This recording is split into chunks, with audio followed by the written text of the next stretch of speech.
السلام علیکم ورحمۃ اللہ وبرکاتہ۔ الحمد للہ نحمده ونستعینه ونستغفره ونؤمن به ونتوکل علیہ ونعوذ باللہ من شرور انفسنا ومن سیئات اعمالنا من يهده الله فلا مضل له ومن يضلله فلا هادي له ونشهد أن لا إله إلا الله وحده لا شريك له ونشهد أن سيدنا ونبينا ومولانا محمدا عبده ورسوله أما بعد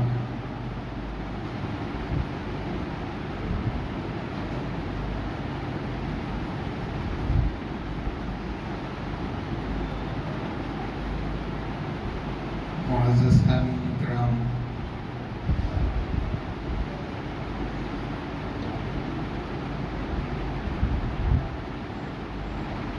حضرت عبداللہ ابن مسعود رضی اللہ تعالیٰ عنہ فرماتے ہیں، اللہ کے رسول صلی اللہ علیہ وسلم نے ارشاد فرمایا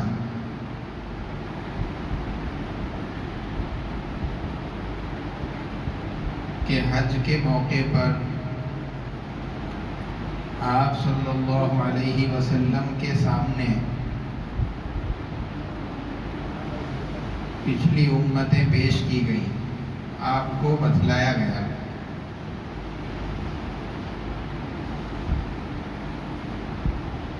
حضرت موسیٰ علیہ السلام کی امت،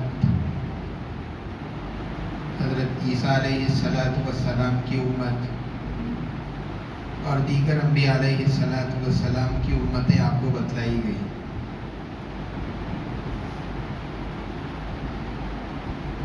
اور ساتھ ہی ساتھ حضور صلی اللہ علیہ وسلم کی امت بھی آپ کو دکھلائی گئی۔ ان کی کثرت اور تعداد کو دیکھ کر حضور صلی اللہ علیہ وسلم بڑے خوش ہوئے۔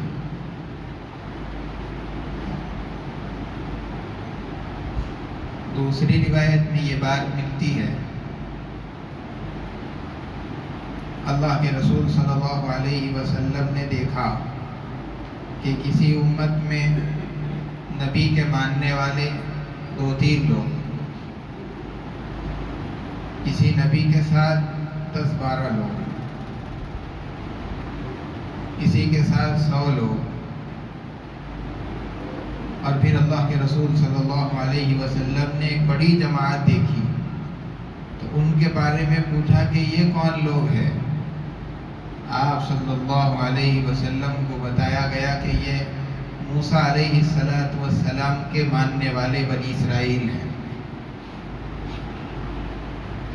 یہودی ہے۔ اس کے بعد میں ایک بہت بڑا مجموعہ اللہ کے رسول صلی اللہ علیہ وسلم کو دکھلایا گیا، جس نے سارے میدان کو گھیر لیا اور اطراف کی جو پہاڑیاں تھی اس پر بھی چھا گئے۔ آپ صلی اللہ علیہ وسلم کے پوچھنے پر بتایا گیا کہ یہ آپ کی امت ہے۔ اور پھر اللہ تبارک و تعالیٰ نے حضور صلی اللہ علیہ وسلم سے پوچھا کہ آپ اپنی امت کے اندر افراد کی اتنی کثیر تعداد سے راضی ہیں؟ حضور صلی اللہ علیہ وسلم نے فرمایا میں راضی ہوں۔ اور آپ نے بڑی خوشی کا اظہار فرمایا۔ آپ کی خوشی میں اضافہ کرنے کے لیے اللہ تبارک و تعالیٰ نے آپ کو یہ خوشخبری سنائی کہ آپ کی اس امت کے اندر 70,000 افراد ایسے ہیں جن کو میں بغیر حساب کتاب کے جنت کے اندر داخل کروں گا۔ اور پھر وہ 70,000 افراد کون ہوں گے، ان کی نشانیاں بھی اللہ تعالیٰ نے اللہ کے رسول صلی اللہ علیہ وسلم کو بتلائیں۔ 4 صفات بتائے۔ وہ لوگ جھاڑ پھونک نہیں کرتے، جو جھاڑ پھونک کرنے سے بچتے ہیں۔ دوسری صفت یہ بتائی کہ وہ اپنے بیماروں کا ان کو داغنے کے ذریعے سے علاج نہیں کرتے۔ تیسری صفت یہ بتائی کہ وہ لوگ بدشگونی نہیں کرتے۔ چوتھی صفت ان لوگوں کی یہ بتائی کہ وہ لوگ اللہ پر کامل توکل رکھتے ہیں۔ جن لوگوں کے اندر یہ چار اوصاف پائے جائیں گے، اللہ تبارک و تعالیٰ ان لوگوں کو بغیر حساب کتاب کے جنت کے اندر داخل کرے گا۔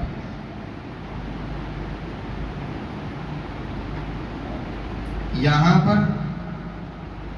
70,000 کا لفظ کیوں استعمال کیا گیا ہے؟ علماء کے اس سلسلے میں مختلف اقوال ہیں۔ بعض تو یہ کہتے ہیں کہ آپ کی امت میں 70,000 افراد ہی ایسے رہیں گے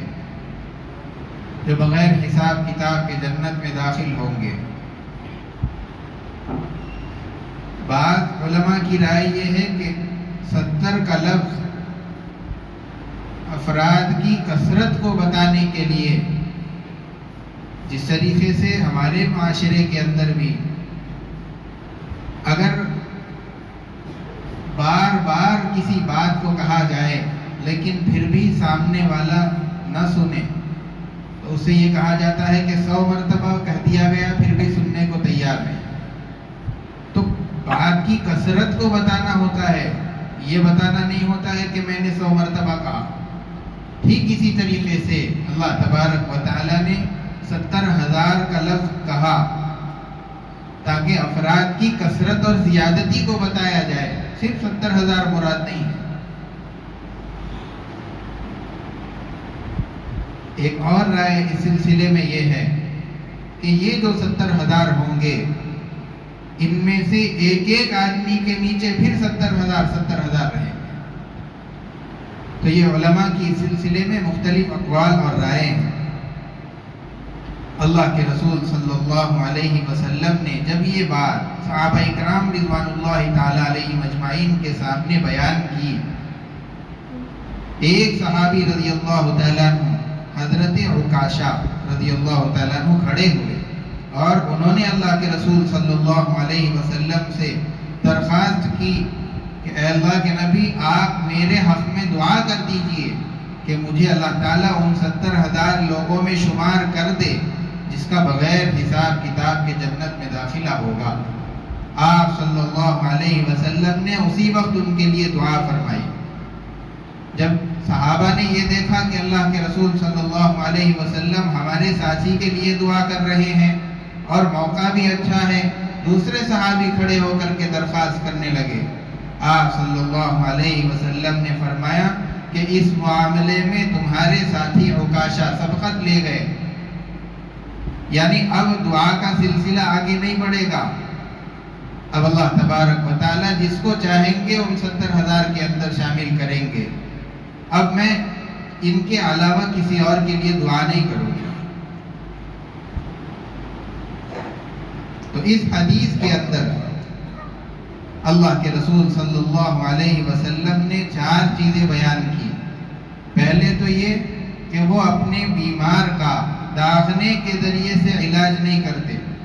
زمانے جاہلیت کے اندر اللہ کے رسول صلی اللہ علیہ وسلم کی بعثت سے پہلے اگر کوئی آدمی بیمار ہو جاتا اور کوئی دوا اور علاج اس کے اوپر کارگر نہ ہوتی، کام نہ آتی، فائدہ نہ ہوتا، تو وہ لوگ یہ سمجھتے تھے کہ آخری علاج اس کا یہی ہے کہ کسی لوہے کو گرم کر کے اس آدمی کو اس سے داغ دے دیا جائے، اس کے ذریعے سے اس کی بیماری دور ہو جائے گی۔ اللہ کے رسول صلی اللہ علیہ وسلم نے علاج کے اس طریقے کو ناپسند کیا، کیونکہ اس کے اندر نقصان تو فوراً ہو جاتا ہے، تکلیف فوراً ہو جاتی ہے، لیکن جو فائدہ ہونا ہے، جو شفا ملنی ہے، وہ یقینی نہیں ہے۔ ہو سکتا ہے کہ شفا ہو جائے اور ہو سکتا ہے کہ شفا نہ ہو، فائدہ نہ پہنچے۔ اسی لیے جس عمل کے اندر، جس طریقے کے اندر نقصان تو فی الحال ہو اور شفا کا کوئی پتہ نہیں، اللہ کے رسول صلی اللہ علیہ وسلم نے علاج کے اس طریقے کو پسند نہیں فرمایا۔ دوسری بات، آپ صلی اللہ علیہ وسلم نے جو ان کے اوصاف میں بیان کی وہ یہ کہ وہ بدشگونی نہیں کرتے کسی بھی چیز کو دیکھ کر، جیسے کہ اگر کوئی بلی راستہ کاٹ دے تو اب یہ کام نہیں کرنا ہے، آج کے دن جا رہے تھے راستے میں سے بلی چلی گئی، یہ سفر نہیں کرنا ہے، گھر کو واپس پلٹ کر چلے آئے۔ اور اسی طریقے سے بہت ساری چیزیں جیسے گھروں کے اندر بھی دیکھنے میں آتا ہے، اگر خائنچی یوں ہی چلائی جائے بغیر کسی چیز کے کاٹے کے تو گھر کے اندر لڑائی ہو جائے گی، چپل الٹی رکھ دی گئی گھر کے اندر لڑائی ہو جائے گی۔ ایسے ہی بہت ساری چیزیں معاشرے کے اندر پھیلی ہوئی ہیں، تو اللہ کے رسول صلی اللہ علیہ وسلم نے فرما دیا کہ وہ لوگ بدشگونی سے بچتے ہیں جن کا حساب لیے بغیر اللہ تعالیٰ جنت کے اندر ان کو داخل کریں گے۔ اللہ کے رسول صلی اللہ علیہ وسلم نے جو پہلی بات فرمائی جھاڑ پھونک سے بچتے ہیں، اس کو تھوڑا تفصیل سے سمجھنے کی ضرورت ہے۔ آج ہمارے زمانے میں معاشرے کے اندر لوگ دو طرح کے ہیں، یا تو یہ کہ وہ لوگ تعویذ کو اور دعا پڑھ کے پھکانے کو، جھاڑ پھونک کو بالکل ناجائز سمجھتے ہیں، بعض لوگ تو شرک کہتے ہیں، اور بعض لوگ اس کے اندر اتنا زیادہ اتر چکے ہیں، اتنا زیادہ اپنی زندگی کو اس میں ملا لیا ہے کہ اب کوئی کام دعا کے بغیر نہیں چلتا، کوئی کام تعویذ کے بغیر نہیں، کوئی کام ڈوری کے بغیر نہیں، جب تک ان کن جائیں گے نہیں، ان سے پڑھوائیں گے نہیں، دعا نہیں کریں گے، کام نہیں بنے گا۔ یہ ذہن ہوتا چلا جا رہا ہے۔ تو معاشرے کے اندر یہ دو طرح کے لوگ ہیں، حالانکہ اسلام کا جو راستہ ہے یہ کمی سے بھی زیادتی سے دونوں کے بیچ کا راستہ ہے، نہ اس کو بالکل ناجائز کہا جا سکتا ہے اور نہ ہی بالکل اس کے اندر اتر کر کے اپنی نظر کو اللہ سے پھیرا جا سکتا ہے، بلکہ اللہ کے رسول صلی اللہ علیہ وسلم نے اور قرآن کریم میں جو تعلیمات، جو ارشادات اس سلسلے میں ہم کو دیے گئے ہیں، درمیانی راستے کو اختیار کرتے ہوئے ایک مسلمان کو چلنا چاہیے۔ اللہ کے رسول صلی اللہ علیہ وسلم نے اس حدیث کے اندر ان لوگوں کے اوصاف میں یہ بات تو فرمائی کہ وہ لوگ جھاڑ پھونک سے بچتے ہیں، لیکن اس کا مطلب یہ نہیں ہے کہ تمام طرح کے جھاڑ پھونک اور تعویذ یہ ناجائز ہو جائیں گے، یہ مراد نہیں ہے، بلکہ زمانے جاہلیت کے اندر لوگوں کو بہت سارے منتر یاد ہوا کرتے تھے، کئی قسم کے منتر یاد ہوتے تھے، اور وہ لوگ اس سے علاج بھی کیا کرتے تھے، اور ان منتروں کے اندر غیر اللہ سے مدد مانگی جاتی تھی، شیطانوں سے، جنوں سے، اور اسی طریقے سے بتوں سے بھی مدد مانگی جاتی تھی۔ تو ایک تو اس کے اندر خرابی یہ تھی کہ وہ لوگ غیر اللہ سے مدد مانگتے تھے، اللہ سے مدد نہیں مانگتے تھے۔ دوسری خرابی اس کے اندر یہ تھی کہ وہ لوگ جو الفاظ پڑھ رہے تھے، جو منتر پڑھ رہے تھے، انہی کو مؤثر سمجھتے تھے۔ اللہ تبارک و تعالیٰ کے سلسلے میں ان کا یہ عقیدہ نہیں تھا کہ ہم جو پڑھ رہے ہیں، اللہ اگر اس کے اندر شفا ڈالے گا تو شفا ملے گی، اور اگر اللہ اس کے اندر شفا نہیں ڈالیں گے تو شفا نہیں ملے گی، یہ ان کا عقیدہ نہیں تھا۔ وہ لوگ یہ سمجھتے تھے کہ یہ منتر پڑھو شفا ہونا ہی ہونا ہے۔ تو ان کا جو یقین تھا ان منتروں کے سلسلے میں یہی تھا کہ ہم یہ پڑھیں گے تو شفا مل جائے گی۔ اثر ان منتروں کے اندر، ان ہمارے پڑھے ہوئے کلمات کے اندر، الفاظ کے اندر ہے، اللہ کی طرف ان کی نظر نہیں تھی۔ تو یہ دو خرابیاں تھیں، ایک تو یہ کہ غیر اللہ سے مدد مانگتے تھے، دوسرے یہ کہ ان الفاظ کو، کلمات کو ہی مؤثر سمجھتے تھے، حالانکہ مؤثر حقیقی اللہ تبارک و تعالیٰ ہے۔ ان دو خرابیوں کی وجہ سے اللہ کے رسول صلی اللہ علیہ وسلم نے منع فرما دیا کہ جو زمانے جاہلیت کے منتر تھے، جو کلمات اور الفاظ زمانے جاہلیت میں بطور دوا کے استعمال ہو رہے تھے، جو پڑھ کر کے پھونکے جاتے تھے، وہ جنت میں جانے والے ان منتروں سے بچتے ہیں۔ اللہ کے رسول صلی اللہ علیہ وسلم نے مطلقاً دعا پڑھ کے پھونکنے سے، تعویذ سے منع نہیں فرمایا، اور میں نے بتا دیا کہ اللہ کے رسول صلی اللہ علیہ وسلم کی کیا مراد تھی۔ بلکہ اللہ کے رسول صلی اللہ علیہ وسلم نے کئی مقامات پر دعائیں پڑھ کر کے اپنے اوپر دم کرنا صحابہ کو بھی سکھلایا اور خود بھی اس پر عمل کیا۔ کئی دعائیں آپ کو حدیث کے اندر ملیں گی کہ اگر آپ جادو سے بچنا چاہتے ہیں تو یہ دعا پڑھ لیجئے، نظر کے لیے یہ دعا ہے، مختلف دعائیں مختلف چیزوں کے لیے اللہ کے رسول صلی اللہ علیہ وسلم نے بتائی ہے۔ اللہ کے رسول صلی اللہ علیہ وسلم نے ایک مرتبہ فرمایا کہ جب بخار آ جائے، بیمار ہو جائے تو یہ دعا پڑھ لو، اللہم ربنا اللہم اذھب البأس رب الناس واشف انت شافی لا شفاء الا شفاءک شفاء لا یغادر سقما۔ تو یہ دعا اللہ کے رسول صلی اللہ علیہ وسلم نے خود بھی اس کا اہتمام کیا، صحابہ کو بھی یہ سکھلایا۔ اور پھر اس سے پہلے بھی میں نے آپ کو بتایا تھا، اللہ کے رسول صلی اللہ علیہ وسلم سونے سے پہلے آپ کا یہ معمول تھا، قل اعوذ برب الفلق قل اعوذ برب الناس، ان دونوں صورتوں کو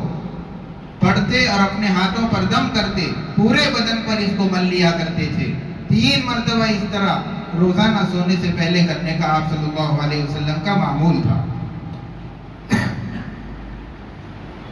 اور آخری زمانے کے اندر بھی حضرت اما جان عائشہ رضی اللہ تعالیٰ عنہ فرماتی ہیں کہ جب حضور صلی اللہ علیہ وسلم کا آخری وقت آیا، جب آپ اپنے سے ان 2 صورتوں کے پڑھ کر کے پھونکنے کی طاقت آپ کے اندر نہیں تھی، میں نے ان دونوں صورتوں کو پڑھ کر کے اللہ کے رسول صلی اللہ علیہ وسلم کے ہتھیلیوں پر پھونکا اور اس کو آپ کے پورے بدن پر مل دیا۔ تو یہ اللہ کے رسول صلی اللہ علیہ وسلم کا زندگی بھر کا ایک عمل تھا، اور آپ کی آخری گھڑی تک ان کی گھر والی نے، ہماری ماں حضرت اما جان عائشہ رضی اللہ تعالی عنہا نے اس کو زندہ رکھا۔ اللہ کے رسول صلی اللہ علیہ وسلم نے پھونکنے کا یہ ایک طریقہ بتایا، اور اسی طریقے سے ایک مرتبہ حضرت عبداللہ ابن سلام رضی اللہ تعالیٰ عنہ، جو کہ پہلے یہودی تھے، بڑے عالم تھے، پھر انہوں نے اسلام قبول کیا، جس کی وجہ سے جو ان کے یہودی ساتھی تھے ان کے قبیلے کے، وہ ان کے دشمن ہو گئے اور طرح طرح کی جادو ان کے اوپر کرنے لگے۔ اس موقع پر بھی اللہ کے رسول صلی اللہ علیہ وسلم نے ان کو چند کلمات، دعائیہ کلمات سکھلائے تھے۔ اعوذ بکلمات اللہ التامات من شر ما خلق واللہ خیر حافظا وهو ارحم الراحمین۔ تم یہ دعا پڑھ لیا کرو اور اس کو اپنے پورے بدن پر دم کر لو۔ اب جب تم اس کا اہتمام کریں گے، آپ صلی اللہ علیہ وسلم نے فرمایا کہ ان کی جادوؤں کا تم پر کوئی اثر نہیں ہوگا۔ حضرت عبداللہ ابن عمر رضی اللہ تعالیٰ عنہ فرماتے ہیں کہ جب یہ دعا مجھ کو معلوم ہوئی تو میں بھی اس کا اہتمام کرتا تھا، اور میرے جو گھر کے اندر میری جتنی اولاد تھی، کچھ بچے بڑے تھے جو اس کو پڑھ سکتے تھے اور کچھ ایسے تھے جو اس کو پڑھ نہیں سکتے تھے، بات مشکل سے کرتے تھے، تو جو اولاد کو بات کرنے آتا تھا، میں نے ان بچوں کو یہ دعا سکھلا دی اور وہ بھی روزانہ اس کا اہتمام کرتے تھے۔ اور جو چھوٹے بچوں کو پڑھنے نہیں آتا تھا، میں نے ایک کاغذ پر ان کلمات کو لکھ کر کے اس کے تعویذ بنا کر کے ان کے گلے میں ڈال دیا۔ تو یہ اللہ کے رسول صلی اللہ علیہ وسلم کی بتائی ہوئی دعا کو ایک صحابی نے تعویذ بنا کر کے اپنے بچوں کے گلے میں ڈالا، اور اللہ کے رسول صلی اللہ علیہ وسلم کی موجودگی میں ڈالا تھا۔ آپ صلی اللہ علیہ وسلم نے اس سے منع نہیں فرمایا، اسی لیے کوئی آدمی یہ نہیں کہہ سکتا کہ تعویذ ڈالنا ناجائز ہے اور شرک ہے۔ اور اس کے علاوہ بہت سارے صحابہ رضوان اللہ تعالیٰ علیہم اجمعین، حضرت ابو سعید خدری رضی اللہ تعالیٰ عنہ کا واقعہ بڑا مشہور ہے، میں نے کئی مرتبہ یہاں پر سنایا۔ ایک سفر میں جا رہے تھے، کسی دیہات کے قریب رکنا ہوا، گاؤں والوں سے کھانا مانگا، انہوں نے نہیں دیا، باہر آ کر کے قیام کیا، رات میں سردار کو سانپ نے ڈس لیا، اور پھر جب قبیلے والوں نے، اس علاقے والوں نے دیکھا کہ ہمارے علاقے میں تو کوئی جھاڑ پھونک کرنے والا، زہر کا سانپ اتارنے والا کوئی نہیں ہے، اس قافلے کے پاس آئے کہ شریف آدمی معلوم ہوتے ہیں، ہو سکتا ہے کہ ان کو اس کا علاج آ جائے۔ اب وہ لوگ یہاں پر دوڑ کر کے آئے، ایک صحابی رضی اللہ تعالیٰ عنہ اٹھے اور اس سردار کے پاس گئے سورہ فاتحہ پڑھتے رہے، دم کرتے رہے، سورہ فاتحہ پڑھتے رہے، دم کرتے رہے، یہاں تک کہ وہ سردار ٹھیک ہو گیا، اس کا زہر ختم ہو گیا۔ اب ان لوگوں نے خوش ہو کر کے ایک بکریوں کا بڑا سا ریوڑ سارے کا سارا ان کو ہدیے میں دے دیا۔ اب وہ لے کر اللہ کے رسول صلی اللہ علیہ وسلم کے پاس آئے اور اللہ کے رسول صلی اللہ علیہ وسلم سے پوچھا، اے اللہ کے نبی، ایسا ایسا واقعہ ہوا، کیا ان بکریوں کا لینا ہمارے لیے جائز ہے؟ آپ صلی اللہ علیہ وسلم نے بتایا کہ ان بکریوں کا لینا تمہارے لیے جائز ہے، جاؤ تم اس کو رکھ لو۔ تو اللہ کے رسول صلی اللہ علیہ وسلم نے ان سے پوچھا کہ تم کو کیسے پتا چلا کہ سورہ فاتحہ کے اندر اللہ تعالیٰ نے شفا رکھی؟ انہوں نے بتایا کہ جب یہ مشرک لوگ اپنے من گھڑت جو منتر ہوتے ہیں ان کو پڑھتے ہیں اور لوگوں کو شفا ملتی ہے، تو میں نے جو کلام پڑھا ہے وہ تو پروردگار کا کلام ہے، اس کے اندر تو یقیناً برکت ہوگی، اس کے اندر یقیناً شفا ہوگی۔ اس یقین کے ساتھ جب میں نے پڑھا تو اس آدمی کو شفا ہو گئی اور وہ صحیح سالم ہو گیا، تندرست ہو گیا۔ تو اللہ کے رسول صلی اللہ علیہ وسلم نے بھی مختلف دعاؤں کا اہتمام کیا، اور ایک روایت کے اندر یہ بات ملتی ہے، آپ صلی اللہ علیہ وسلم جب دعا پڑھتے تو تھوکنا بلکہ آگے بڑھ کر کے تھوکنے کا بھی حکم فرمایا۔ اسی لیے جب کسی سے دعا پڑھاتے ہیں تو وہ تھوکنے کے ساتھ ساتھ ہلکا ہلکا تھوکتا بھی ہے۔ تھوک کے جو تھوڑے تھوڑے چھینٹے اڑتے ہیں وہ اسی روایت پر عمل کرتے ہوئے اللہ کے رسول صلی اللہ علیہ وسلم نے خود بھی اس پر عمل کیا۔ اور البتہ اتنی بات یاد رکھنی چاہیے، تعویذ کا عمل اللہ کے رسول صلی اللہ علیہ وسلم سے ثابت نہیں ہے۔ اللہ کے رسول علیہ السلام نے کسی کو تعویذ لکھ کر کے نہیں دیا، لیکن ایک صحابی کا عمل ہے، حضرت عبداللہ ابن عمر رضی اللہ تعالیٰ عنہ، اور وہ بھی قابل عمل ہوتا ہے۔ لیکن جو آدمی پڑھ سکتا ہے، سیکھ سکتا ہے، اب وہ سیکھنے میں کوتاہی کر کے صرف تعویذ ڈال کر کے نہ گھومے، بلکہ سیکھنے کی کوشش کرے، اس لیے کہ جو چیز صحابی سے ثابت ہے یقیناً اس کے اندر بھی برکت ہے، شفا ہے، لیکن جو براہ راست اللہ کے رسول صلی اللہ علیہ وسلم سے ثابت ہے دعاؤں کا پڑھنا، اس کے اندر اس کے مقابلے میں اور زیادہ شفا ہوگی اور برکت ہوگی۔ اسی لیے صرف تعویذ ڈال کر کے اس پر اکتفا کر لینا یہ سمجھداری کی بات نہیں ہے، بلکہ تعویذ ڈالیے لیکن اس وقت تک جب تک کہ آپ کو دعا یاد ہو جائے۔ جب دعا یاد ہو جائے گی تو پھر خود دعا پڑھیے اور اس کے ذریعے سے اپنے سارے بدن پر ملیے اور اس کے ذریعے سے آپ فائدہ اٹھائیے۔ یہ تو بات ہو گئی ان لوگوں کی جو اس سلسلے میں زیادتی کرتے ہیں، کہہ دیتے ہیں کہ ناجائز ہے، شرک ہے، حرام ہے، اور جو لوگ اسی کو سب کچھ سمجھتے ہیں، اللہ کی طرف سے ان کی نظر ہٹ جاتی ہے۔ وہ لوگ یہ سمجھتے ہیں کہ فلاں کام کے لیے فلاں بابا کا جانا پڑے گا، فلاں کی خدمت میں حاضری دینی پڑے گی، جب تک جا کر کے ان کن سے ڈوری نہیں لیں گے ہم کو بچے نہیں ہوں گے، یہ مصیبت ہٹنے کے لیے، فلاں کام بننے کے لیے فلاں کے پاس جا کر کے ٹھکانا پڑے گا، دعا لینی پڑے گی، تبھی جا کر کے ہمارے کام بن سکتے ہیں۔ تو دنیا کے اندر ان کا ذہن یہ بن جاتا ہے ہماری پوری زندگی جو چل رہی ہے دعاؤں پر چل رہی ہے، تعویذوں پر چل رہی ہے اور ڈوریوں پر چل رہی ہے۔ ایسا نہیں ہے، بلکہ آپ اعتدال والا بیچ کا راستہ اختیار کیجیے، تعویذ پہنیے، دعائیں سیکھ کر کے اپنے اوپر اس کا دم کیجیے، بچوں کو بھی وہ چیزیں سکھائیے،